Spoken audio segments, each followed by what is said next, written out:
We brought you footage of a man yesterday who was attacked by pro-Palestinian protesters in Melbourne, only to be marched off by police for supposedly disturbing the peace. Well, he wasn't the only one. Independent journalist Rukshan Fernando was also at the town hall when this happened. Thank you very much.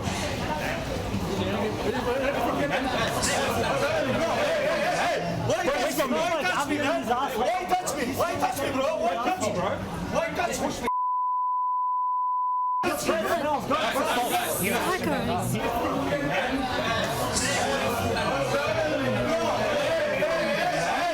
Joining me now is Rukshan Fernando. That did not look like a peaceful protest to me. You had a group of people who seemed to be enraged, who were targeting you. Tell me what happened. What happened and what did Victoria Police do? Yeah, look, Rita, I went there in my capacity as an independent journalist and also a resident of the City of Melbourne, because I saw the City of Melbourne was talking about this ceasefire motion. And as I was filming and doing what I always do at these type of events, I was approached by members in that group of the pro-Palestinian supporters who didn't like my presence there, not because I had done anything to them or not because I had any kind of, So had you done anything to antagonise them? No. Had you said anything? Was there anything before the footage that we saw that could explain that? Merely my presence there and the fact that they had then communicated to the police as well that my association with a Jewish Australian individual was a problem to them, and for that reason that I should not be allowed to be there doing my job as a journalist. So there was some sort of a guilt by association because you're connected to a Jewish Australian that you're not fond of. That's correct. Okay, that makes perfect sense. Now, you would hope there was a big police presence on the night, but from what I've seen of the police's interaction with you, they were victim blaming. Have a look at this. This is ridiculous, man. How can you move me on? I wasn't doing anything. No. Hold on. Yeah. I'm avoiding a punch on. That's What punch on? These people are threatening me. You're going to get your head punched in. For what? Are you saying they're violent? Mate, you're causing the issue. I'm not causing the issue. I'm just reporting. Okay. Well, I respectfully ask you. You guys have to protect me. I respectfully ask. I respectfully ask you. On the other side of the road. Not in the crowd. Okay? I'm doing it here. No. I respectfully ask you. You either do it on the other side of the road, or. Why don't you guys protect journalists? There's other journalists here. Okay. Why are you picking on me? I'd like you to go stand up. Why are you picking on me? So the police insisted that you go across the street. It's quite a wide street, that particular one. What happened when you did eventually move across the street? So yes, I did eventually move on because I realised the police were not interested whatsoever in ensuring that those people who were agitating would not stop doing that in that space. So I crossed the road as the police had instructed me. And as I was doing that, some of those people from that group, the people who were being aggressive towards me, followed me across the road. And it is at that point they targeted me. A group of them surrounded me. And one of the individuals who had earlier asked me these questions about my associations with this Jewish individual then proceeded to assault me, both in my upper body and then by kicking me in my shin. Are you going to make a police complaint, or have you already made a police complaint? See, the thing is, this all happened in front of members of Victoria Police. And this masked individual that did assault me in front of members of Victoria Police, I tried to get the police at that moment to identify the individual. He was right there in front of the police. But so he wasn't making an effort to get away or run away. He was hanging around. They were very comfortable in the presence of the police doing these type of actions.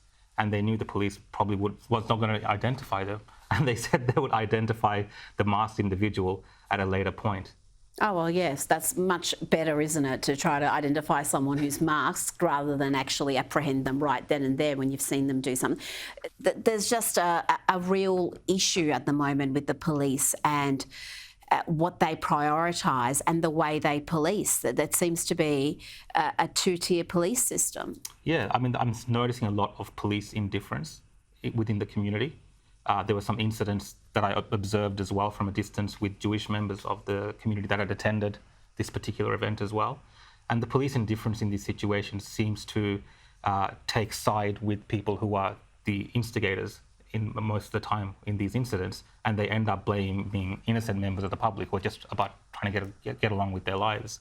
Whereas in my instance, they blamed me as a journalist just for being there for doing my job. So it is this kind of culture where they take the easy road out instead of actually enforcing public safety in a manner which respects the rights of journalists, which respects the rights of individuals in our state to participate in democratic institutions like a council meeting without being harassed by protesters. Well, you could make the argument that it's almost like mob rule. The group that's got the numbers and is more likely to become violent is the one that they try to appease. But then we did see during the lockdowns, when there were anti-lockdown protesters, they weren't too worried about the numbers there, and they weren't too worried about setting off people. In fact, they almost employed tactics that led to that kind of behaviour. So we've gone to Victoria Police. I'll read you out their response. They said that in a separate incident, a man who was filming the rally reported he was kicked in the leg during an altercation with the protest group. Police spoke with the man, however, he did not wish to make a statement at the time, so investigators will follow up with him at a later date.